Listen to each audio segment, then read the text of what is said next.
Hi friends, welcome back to Manjula's lifestyle vlogs. ಇವತ್ತಿನ recipe ಹೇರಳಿಕಾಯಿ ಚಿತ್ರಾನ್ನ.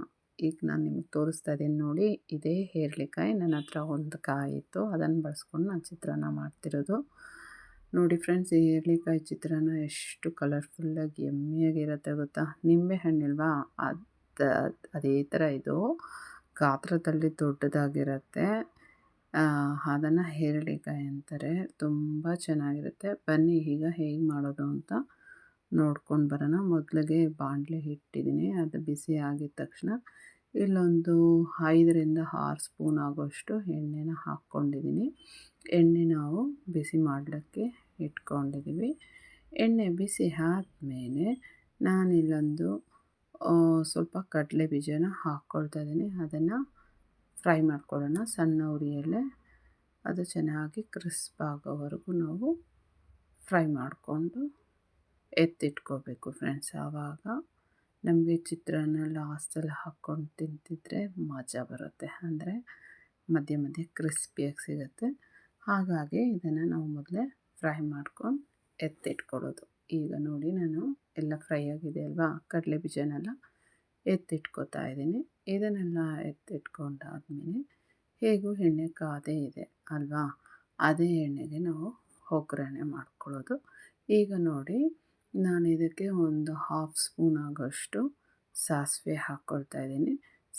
ಸಾಸಿವೆನೂ ಅಷ್ಟೇ ಫ್ರೆಂಡ್ಸ್, ಚೆನ್ನಾಗಿ ಅದು ಚಿಟಪಟ ಅನ್ನಬೇಕು. ಅಲ್ಲಿವರೆಗೂ ಅದನ್ನು ಸಿಡಿಲಿಕ್ಕೆ ಬಿಡಿ. ಉರಿ ಸ್ಲೋ ಫ್ಲೇಮ್ ಇಟ್ಕೊಳ್ಳಿ. ಈಗ ನೋಡಿ, ಒಂದು 1/2 ಸ್ಪೂನ್ ಆಗೋಷ್ಟು ನಾನು ಜೀರಿಗೆ ಸಹ ಹಾಕ್ಕೊಂಡೆ. ಇಲ್ಲೊಂದು 2 ಸ್ಪೂನ್ ಆಗೋಷ್ಟು ಕಡಲೆಬೇಳೆ ಸಹ ಹಾಕ್ಕೊಂಡಿದ್ದೀನಿ. ಕಡಲೆಬೇಳೆ ಹಾಕ್ಕೊಂಡು ಅದು ಒಂದೆರಡು 3 ಸೆಕೆಂಡು ಚೆನ್ನಾಗಿ ಫ್ರೈ ಆಗ್ತಾ ಇದ್ದಂಗೆ ನಾನಿಲ್ಲಿ ಸ್ವಲ್ಪ ಉದ್ದಿನ ಬೇಳೆನೂ ತೊಗೊಳ್ತೀನಿ ಫ್ರೆಂಡ್ಸ್. ಇದಕ್ಕೆ ಉದ್ದಿನ ಬೇಳೆನೂ ಹಾಕ್ಬೋದು, ಆಪ್ಷನ್ನು. ನಿಮಗೆ ಬೇಕಿದ್ದರೆ ಹಾಕಿ, ಇಲ್ಲ ಅಂದರೆ ಬಿಡಿ. ನೋಡಿ, ನಾನೊಂದು ಸ್ವಲ್ಪ ಉದ್ದಿನ ಬೇಳೆ ಸಹ ಸೇರಿಸ್ಕೊತಾ ಇದ್ದೀನಿ. ಮತ್ತು ಇಲ್ಲಿ ಖಾರಕ್ಕೆ ತಕ್ಕಷ್ಟು ಹಸಿಮೆಣ್ಸಿನ್ಕಾಯಿ ಸಹ ಹಾಕ್ಕೋಬೇಕು. ನಾನು ಇದನ್ನು ಕಟ್ ಮಾಡಿಕೊಂಡು ಹಾಕ್ಕೊಳ್ತಾ ಇದ್ದೀನಿ. ಮತ್ತು ಇಲ್ಲಿ ಕರಿಬೇವಿನ ಸೊಪ್ಪು ಮತ್ತು ಬೆಳ್ಳುಳ್ಳಿ ಮತ್ತು ಶುಂಠಿನ ಏನದು ತುರಿದ್ಬಿಟ್ಟು ಹಾಕ್ಕೊಳ್ತಾ ಇರೋಂಥದ್ದು. ನಾನು ಒಂದು 4-5 ಬೆಳ್ಳುಳ್ಳಿ ಎಸಳನ್ನ ತುರಿದ್ಬಿಟ್ಟು, ಮತ್ತು ಒಂದು ಹಾಫ್ ಇಂಚ್ ಆಗೋಷ್ಟು ಶುಂಠಿನ ಸಹ ನಾನು ತುರಿದ್ಬಿಟ್ಟು ಹಾಕ್ಕೊಂಡಿದ್ದೀನಿ ಫ್ರೆಂಡ್ಸ್. ಅದಾದಮೇಲೆ ಈಗ ಒಂದು ಕ್ಯಾಪ್ಸಿಕಮ್ನ ಕಟ್ ಮಾಡಿ ತೊಳೆದ್ಬಿಟ್ಟು ಹಾಕ್ಕೊಳ್ತಾ ಇದ್ದೀನಿ. ಇದನ್ನೆಲ್ಲ ಚೆನ್ನಾಗಿ ನಾವು ಫ್ರೈ ಮಾಡ್ಕೋಬೇಕು. ಚೆನ್ನಾಗಿ ಇದನ್ನು ಫ್ರೈ ಮಾಡ್ಕೊಳ್ಳೋಣ ಕೈ ಆಡಿಸ್ತಾ. ನೋಡಿ, ಕಡಲೆಬೇಳೆ ಎಲ್ಲ ಸ್ವಲ್ಪ ಕಲರ್ ಚೇಂಜ್ ಆಗಿದೆ, ಬ್ರೌನ್ ಆಗಿದೆ ಅಲ್ವಾ. ಇವಾಗ ನಾವು ಕ್ಯಾಪ್ಸಿಕಮ್ನ ಚೆನ್ನಾಗಿ ಒಂದು ನಿಮಿಷ ಫ್ರೈ ಮಾಡ್ಕೋಬೇಕು ಫ್ರೆಂಡ್ಸ್. ಇವಾಗ ಇದು ಫ್ರೈ ಆಗ್ತಾ ಇದ್ದಂಗೆ ಈಗ ನಾವು ಇದಕ್ಕೆ ಕಟ್ ಮಾಡಿರೋಂಥ ಈರುಳ್ಳಿನ ಸೇರಿಸ್ಕೋಬೇಕು. ನೋಡಿ, ನಾನು ಇಲ್ಲಿ ಒಂದು ದೊಡ್ಡ ಗಾತ್ರದಿದ್ದೆ, ಒಂದು ಸಾಕು.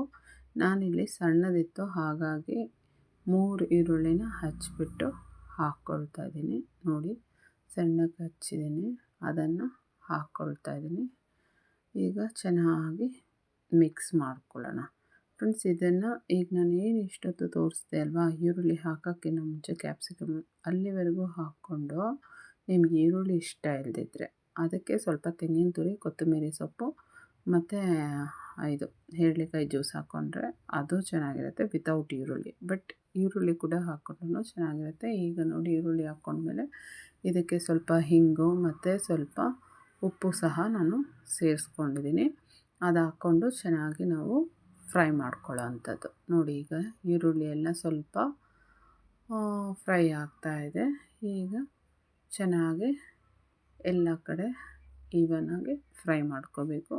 ಈಗ ನೋಡಿ, ಇದಕ್ಕೆ ನಾನು ಸ್ವಲ್ಪ ಸಕ್ಕರೆ, ಒಂದು 1/4 ಸ್ಪೂನ್ ಆಗೋಷ್ಟು ಸಕ್ಕರೆ ಸಹ ಹಾಕ್ಕೊಂಡಿದ್ದೀನಿ. ಏನಂದರೆ ಚಿತ್ರಾನ್ನ ಒಳ್ಳೆ ಶೈನಿಂಗ್ ಬರುತ್ತೆ, ಹಾಗಾಗಿ. ಈಗ ನೋಡಿ, ಒಂದು ಸಣ್ಣ ಟೊಮೆಟೊನೂ ಹಾಕ್ಕೊಳ್ತಾ ಇದ್ದೀನಿ ನಾನು.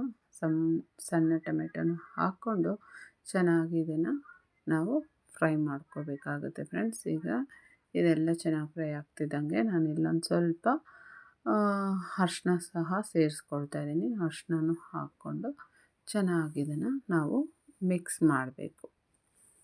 ಈಗ ಟೊಮೆಟೊ ಚೆನ್ನಾಗಿ ಸ್ಮ್ಯಾಶ್ ಆಗಬೇಕು, ಅಲ್ಲಿವರೆಗೂ ನಾವು ಇದನ್ನು ಫ್ರೈ ಮಾಡ್ತಾ ಇರಬೇಕು. ಫ್ರೆಂಡ್ಸ್, ಇಲ್ಲಿವರೆಗೂ ಯಾರೆಲ್ಲ ನನ್ನ ಚಾನಲ್ನ ಸಬ್ಸ್ಕ್ರೈಬ್ ಮಾಡದೆ ನೋಡ್ತಾ ಇದ್ದೀರಾ, ಪ್ಲೀಸ್ ಸಬ್ಸ್ಕ್ರೈಬ್ ಮಾಡಿ ನೋಡಿ. ಹಾಗೆ ಲೈಕು, ಶೇರು, ಕಮೆಂಟು ಮಾಡೋದನ್ನು ಮರಿಬೇಡಿ ಫ್ರೆಂಡ್ಸ್. ಯಾರೆಲ್ಲ ನನ್ನ ವಿಡಿಯೋಸ್ನ ನೋಡಿ ಏನಾದರೂ ಟ್ರೈ ಮಾಡಿದರೆ ಹೇಗೆ ಬಂತು ಅಂತ ಹೇಳಿ ಫ್ರೆಂಡ್ಸ್. ನೀವು ಹೇಗೆ ಬಂತು ಅಂತ ಹೇಳೋದ್ರಿಂದ ನನಗೂ ಎಲ್ಲಾದರೂ ತಪ್ಪು ಮಾಡಿದರೆ ಸರಿ ಮಾಡ್ಕೋಬೋದು, ಅಥವಾ ಬೇರೆ ಯಾವ ಥರ ಬೇಕು ನಿಮಗೆ ರೆಸಿಪೀಸ್ ಅಂತ ಹೇಳಿದ್ರೋ ಅದನ್ನು ಮಾಡಲಿಕ್ಕೆ ಸಹ ನಾನು ಟ್ರೈ ಮಾಡ್ತೀನಿ. ಮತ್ತು ನೀವು ಕಮೆಂಟ್ ಮಾಡೋದ್ರಿಂದ ನಮಗೂ ಬೂಸ್ಟಪ್ ಆಗುತ್ತೆ. ಹಾಗಾಗಿ ನೋಡಿ ಫ್ರೆಂಡ್ಸ್, ಈಗ ನಾನು ಎರಳಿಕಾಯ್ದು ಜ್ಯೂಸ್ ಇತ್ತಲ್ಲ, ಅದು ಹಿಂಡಿಟ್ಕೊಂಡಿದ್ದೆ, ಅದನ್ನು ಇವಾಗ ಹಾಕ್ತಾಯಿದ್ದೀನಿ. ಮತ್ತು ನಾನಿಲ್ಲಿ ತೆಂಗಿನ ತುರಿನ ಹಾಕ್ಕೊಂಡಿಲ್ಲ. ನಿಮಗೆ ಬೇಕಂದರೆ ಇವಾಗ ತೆಂಗಿನಕಾಯಿ ತುರಿ ಹಾಕ್ಕೊಳ್ಳಿ, ಇನ್ನೂ ಟೇಸ್ಟಾಗಿರುತ್ತೆ. ಸೊ ನಾನು ಹಾಕ್ಕೊಂಡಿಲ್ಲ, ಯಾಕೆಂದರೆ ಮನೆಯಲ್ಲಿ ಸ್ವಲ್ಪ ನಮ್ಮ ಮನೆಯವರಿಗೆ ಕೆಮ್ಮಿತ್ತು. ಹಾಗಾಗಿ ನಾನು ಅವರಿಗೆ ಕಾಯಿ ಹಾಕಿರಲಿಲ್ಲ, ಯಾಕಂದರೆ ಇದರಲ್ಲಿ ಎಣ್ಣೆನೂ ಸಹ ಇದೆ ಮತ್ತು ಕಾಯಿ ಅಂದರೆ ಬೇಡ ಅಂಥೇಳಿ ಹಾಕಿರಲಿಲ್ಲ. ಹಾಗಾಗಿ ಬಟ್ ನೀವು ಹಾಕ್ಕೊಳ್ಳಿ, ತುಂಬ ಚೆನ್ನಾಗಿರುತ್ತೆ. ಇಲ್ಲಿಗೆ ನಮ್ಮ ಚಿತ್ರಾನ್ನದ ಗೊಜ್ಜು ರೆಡಿಯಾಗಿದೆ. ಈಗ ಬಿಸಿ ಅನ್ನ ಹಾರ್ಲಿಕ್ಕೆ ಇಟ್ಟಿದ್ದೆ ಅಲ್ವಾ, ಅದನ್ನು ಇವಾಗ ಇಲ್ಲಿ ಇದಕ್ಕೆ ಹಾಕ್ಕೊಳ್ಳೋದು. ಅಂದರೆ ಆ ಗೊಜ್ಜಿಗೆ ಎಷ್ಟು ಬೇಕೋ ಅನ್ನ ನೋಡಿಕೊಂಡು ಹಾಕ್ಕೊಳ್ಳಿ ಫ್ರೆಂಡ್ಸ್. ಎಷ್ಟು ಈಸಿಯಾಗಿ ಮಾಡ್ಕೋಬೋದು ಈ ಚಿತ್ರಾನ್ನ, ಮತ್ತು ನೋಡಲಿಕ್ಕೂ ಅಷ್ಟೇ ಕಲರ್ಫುಲ್ಲಾಗಿರುತ್ತೆ ಮತ್ತು ಟೇಸ್ಟ್ ಅಂತೂ ಯಮ್ಮಿಯಾಗಿರುತ್ತೆ ಫ್ರೆಂಡ್ಸ್. ಒಮ್ಮೆ ಟ್ರೈ ಮಾಡಿ. ಯಾರೆಲ್ಲ ಏರ್ಳಿಕಾಯಿ ಕಹಿ ಅಂತೀರಾ, ಆ ಥರ ಏನೂ ಇಲ್ಲ. ನೀವು ಒಮ್ಮೆ ಚಿತ್ರಾನ್ನಕ್ಕೆ ಹಾಕಿ ಟೇಸ್ಟ್ ಮಾಡಿ ನೋಡಿ. ಕಹಿನೂ ಇಲ್ಲ, ಏನೂ ಇಲ್ಲ, ತುಂಬ ಚೆನ್ನಾಗಿರುತ್ತೆ. ಇನ್ಫ್ಯಾಕ್ಟ್ ನನಗೆ ಏನಿಸ್ತು ಅಂದರೆ ನಿಂಬೆಹಣ್ಣಿಗಿಂತ ಏರ್ಳಿಕಾಯಿ ಚಿತ್ರಾನ್ನನೇ ಸೂಪರ್ ಟೇಸ್ಟ್ ಅಂತ ನನಗನ್ನಿಸ್ತು. ಯಾಕೆಂದರೆ ನಾನು ಅಷ್ಟಾಗಿ ಮಮ್ಮಿ ಮಾಡಿಕೊಡ್ತಿದ್ರು, ಬಟ್ ನಾನು ಯಾವತ್ತೂ ಮಾಡಿದ್ದಿರಲಿಲ್ಲ. ಇವತ್ತೇ ಫಸ್ಟ್ ಟೈಮ್ ನಾನು ಮಾಡಿದ್ದು, ಬಟ್ ಸೂಪರಾಗಿತ್ತು. ನನಗೆ ತುಂಬ ಇಷ್ಟ ಆಯಿತು. ಯಾರಿಗೆಲ್ಲ ಏರ್ಳಿಕಾಯನ್ನು ಇಷ್ಟಪಡದೇ ಇರೋರು ಇದನ್ನು ಕೊಟ್ಟರೆ ಅವ್ರಿಗೆ ಗೊತ್ತೇ ಆಗೋಲ್ಲ ಇದು ಏರ್ಳಿಕಾಯಿಂದ ಮಾಡಿದ್ದೀರಾ ಅಂತ, ಅಷ್ಟು ಚೆನ್ನಾಗಿರುತ್ತೆ. ಯಾಕೆ ಅಂದರೆ ನನ್ನ ಮಗಳಿಗೂ ಏರ್ಳಿಕಾಯಿ ಅಂದರೆ ಇಷ್ಟ ಇಲ್ಲ. ಅಂಥದ್ದು ಅವಳೇ ತಿಂದಿದ್ದಾಳೆ, ಯಾಕಂದರೆ ಅವಳಿಗೆ ಅದರಲ್ಲಿ ಹಾಕಿರೋದೇ ಗೊತ್ತಾಗಲಿಲ್ಲ. ಹಾಗಾಗಿ ಇಷ್ಟೇ ಫ್ರೆಂಡ್ಸ್, ಎಷ್ಟು ಯಮ್ಮಿಯಾಗಿ ಈಸಿಯಾಗಿ ಮಾಡ್ಕೊಬೋದು. ಮತ್ತು ಏರ್ಳಿಕಾಯಿ ಅಷ್ಟೇ ನಮ್ಮ ದೇಹಕ್ಕೆ ತುಂಬ ಒಳ್ಳೆಯದು. ಅದು ಹೇಳ್ತಾರಲ್ಲ, ಕಹಿ ಎಷ್ಟು ದೇಹಕ್ಕೆ ಹೋದರೆ ಅಷ್ಟು ನಮ್ಮ ಒಂದು ಬಾಡಿ ಆರೋಗ್ಯವಾಗಿರುತ್ತೆ ಅನ್ನೋದು. ಓಕೆ ಫ್ರೆಂಡ್ಸ್, ಯಾರಿಗೆಲ್ಲ ಇಷ್ಟ ಆಯಿತು ಕಮೆಂಟ್ ಮಾಡೋದನ್ನು ಮರಿಬೇಡಿ. Okay, bye friends.